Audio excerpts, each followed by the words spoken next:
इतनी सारी लाइट्स देख करके आपको ये तो समझ में आ गया होगा कि आज का ये वीडियो लाइट्स के बारे में होने वाला है।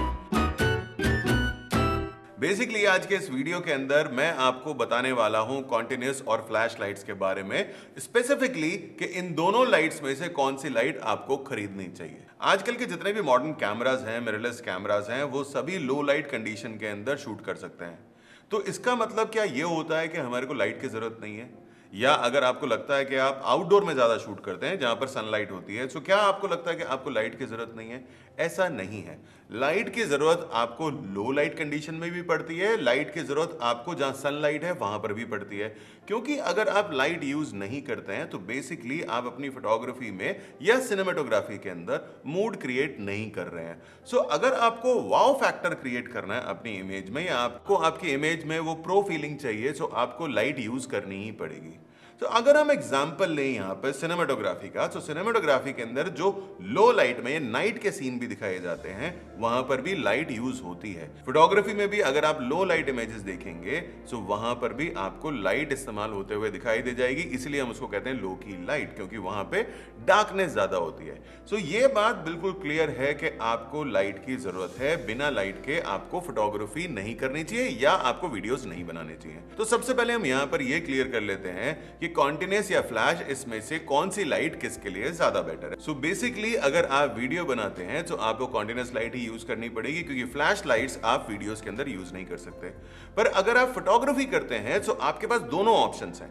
आप कंटिन्यूस लाइट भी यूज कर सकते हैं, आप फ्लैश लाइट भी यूज कर सकते हैं। स्पेसिफिकली अगर आप प्रोडक्ट फोटोग्राफी करते हैं तो कोई फर्क नहीं पड़ता है कि आप कंटिन्यूस लाइट यूज कर रहे हैं या फ्लैश लाइट यूज कर रहे हैं, क्योंकि स्टिल लाइफ के अंदर प्रोडक्ट आपका हिलता नहीं है, कैमरा आपका ट्राइपॉड के ऊपर होता है, तो कोई भी मोशन ब्लर आने के चांसेस नहीं है। कंटिन्यूस लाइट को आप वहां यूज कर सकते हैं जहां पर कि मोशन ब्लर आने के चांसेस ना हो, जहां पर कि आपका सब्जेक्ट हिले डुले ना, क्योंकि कंटिन्यूस लाइट की पावर आउटपुट काफी कम होती है। उनके अंदर इतनी पावर नहीं होती कि वो एक्शन को फ्रीज कर सकें। सो अगर आप वीडियो शूट करते हैं तो कंटिन्यूस लाइट आपके लिए बहुत अच्छी है, पर अगर आप फोटोग्राफर हैं सो कंटिन्यूस लाइट आपके लिए अच्छी नहीं है। लेकिन अगर आप प्रोडक्ट फोटोग्राफी करते हैं जिसके अंदर की कोई भी चीज हिल नहीं रही है, वहां पर आप कंटिन्यूस लाइट को यूज कर सकते हैं। सो अब हम बात करते हैं फ्लैश लाइट की। फ्लैश लाइट को आप वीडियोस में यूज नहीं कर सकते, क्योंकि इसमें से एक पल्स निकलती है जिससे कि फोटोग्राफ्स क्लिक होती हैं और आपका एक्शन फ्रीज हो जाता है। और फ्लैश लाइट के अंदर एक चीज होती है जिसको हम बोलते हैं फ्लैश ड्यूरेशन,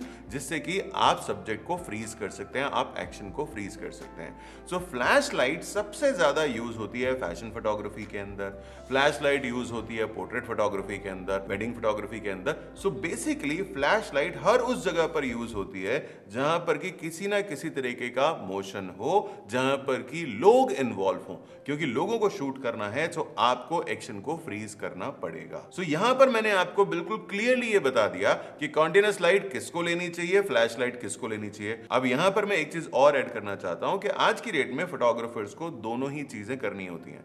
फोटोग्राफर्स से एक्सपेक्ट किया जाता है कि वो फोटोग्राफ भी क्लिक करे और साथ ही साथ वीडियो भी बना के दे। और डेफिनेटली क्योंकि हमारे जो कैमरास हैं आज की डेट के अंदर इतनी कैपेसिटी रखते हैं कि वो वीडियोस भी 4K 8K तक बना सकते हैं, तो बहुत अच्छी क्वालिटी में आप वीडियो रिकॉर्ड कर सकते हो। सो ऐसी सिचुएशन के अंदर आपके पास ये दोनों ही लाइटें होना जरूरी है। सो इसका मतलब ये हुआ कि अगर आप सिनेमेटोग्राफर हैं तो आपके लिए चॉइस बहुत इजी है, क्योंकि आपको सिर्फ कंटीन्यूअस लाइट को ही खरीदना है।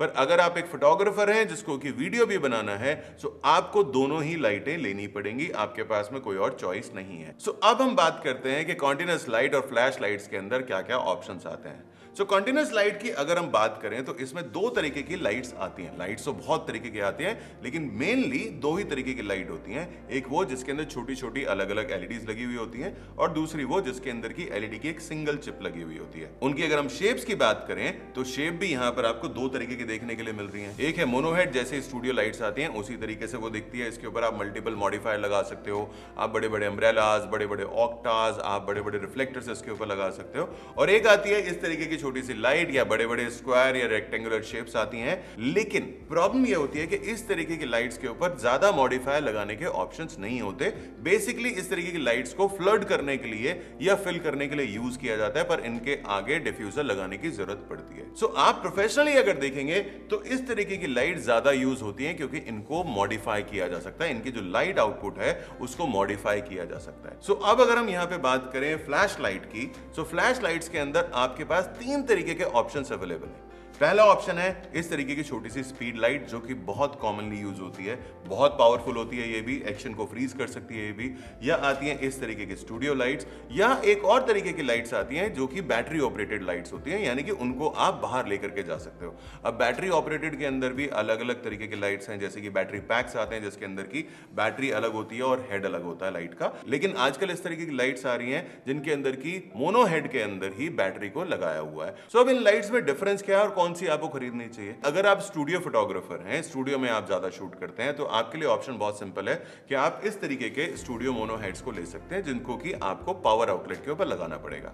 दूसरा ऑप्शन आपके पास में यह है कि आप बैटरी ऑपरेटेड ले लीजिए, इसी तरीके के पावरफुल मोनो हेड्स आपको मिल जाएंगे, बैटरी ऑपरेटेड लीजिए, उसको आप इंडोर भी यूज कर सकते हैं, स्टूडियो में आप नहीं यूज करो, और या उसको आउटडोर में जाकर के आप यूज कर लो, पर ये काफी एक्सपेंसिव होते हैं। लेकिन एक और ऑप्शन है जो कि बहुत पावरफुल है और काफी अफोर्डेबल है, और इसको मैंने अभी रिसेंटली यूज किया है और बहुत अच्छे इससे आउटपुट आते हैं। ये मेरे को काफी ईजी लगा एज कंपेयर टू बल्कि मोनो हेड। सो अगर आप इस तरीके की फ्लैश को लेते हैं जिसको कि हम स्पीड लाइट बोलते हैं या इसको ऑन कैमरा फ्लैश भी कहा जाता है, सो ये बहुत अच्छा ऑप्शन है अगर आप आउटडोर ज्यादा ट्रैवल करते हैं। वेट नहीं है इसके अंदर, बैटरी ऑपरेटेड होती हैं। सो मैं यहाँ पे ब्रांड के बारे में बात नहीं करूंगा, ब्रांड आप खुद चेक कर सकते हो। बेसिकली ये लाइट्स बनी है ऑन कैमरा यूज होने के लिए, मतलब ये कि आप इन फ्लैशेस को कैमरा के ऊपर यूज करते हो। आपने देखा होगा बहुत सारे फोटोग्राफर्स इस तरीके की लाइट्स को यूज करते हैं ऑन कैमरा, पर वो तरीका गलत है। लाइट आपके पास बहुत अच्छी है लेकिन आप इसको ऑन कैमरा यूज कर रहे हैं, इस वजह से जो शेडोज हैं, जो हाइलाइट्स हैं, वो गलत डायरेक्शन के अंदर क्रिएट हो रहे हैं। मैं हमेशा इस चीज के ऊपर एम्फेसाइज करता हूं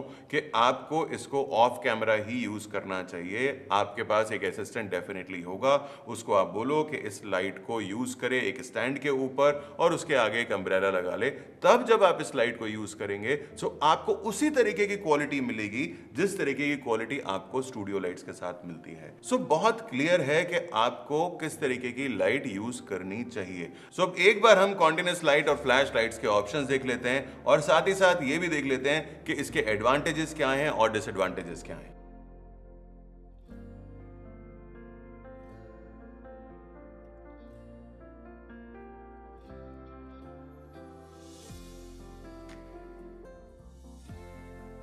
तो मुझे लगता है कि आपको जो अभी तक कंफ्यूजन था कि कौन सी लाइट आपको खरीदनी चाहिए, उस कंफ्यूजन को मैं कुछ हद तक दूर कर पाया हूं। पर अभी भी अगर आपको डाउट है, आपके पास कुछ सवाल हैं, तो नीचे कमेंट बॉक्स में लिखकर आप मुझसे पूछ सकते हैं। आप अगर ऑलरेडी इस तरीके की लाइट्स को यूज कर रहे हैं या इनमें से कोई भी लाइट आप यूज कर रहे हैं, तो आपका कैसा एक्सपीरियंस है या आपका क्या मानना है इन लाइट्स के बारे में, ये भी मुझे नीचे कमेंट बॉक्स में लिख करके बताना। Thank you for watching this video.